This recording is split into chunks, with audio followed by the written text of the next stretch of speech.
পতনের পর বিএনপির যে সমস্ত শক্ত বিষয়ে অবস্থান নেওয়া উচিত ছিল, বিএনপি সব বিষয়ে শক্ত অবস্থান নিতে পারেনি। তার ভিতরে যদি বিএনপি এই শক্ত অবস্থান নিতে পারতো তাহলে হয়তোবা এই স্বাধীনতা বিরোধী শক্তিগণ বা ডক্টর মোহাম্মদ ইউনূসগণ তারা এতটা অগ্রসর হওয়ার সাহস পেত না।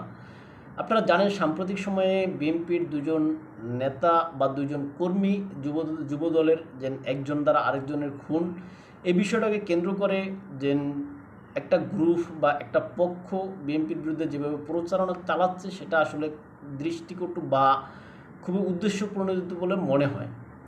এখন সব মিলিয়ে যে বিএনপি যে একলে সাধু দল সেটাও আমি বলতেছি না, আবার যে বিএনপিকে টার্গেট করে যেভাবে যে তারা বদনাম করতেছে সেটাও যে একলে মিথ্যা, সেটা না। সুতরাং সব মিলিয়ে বিএনপি আসলে বর্তমানে ট্রাফে পড়ে গেছে, কেননা রাজনৈতিক ময়দানে বিএনপি তার বন্ধু হারিয়ে ফেলছে, বন্ধুদেরকে হারিয়ে ফেলছে, অনেকের সাথে তাদের মনোমালিন্য তৈরি হয়েছে। সুতরাং সব কিছু মিলিয়ে বিএনপি এখন ব্যাকফুটে আছে বলে আমি মনে করি।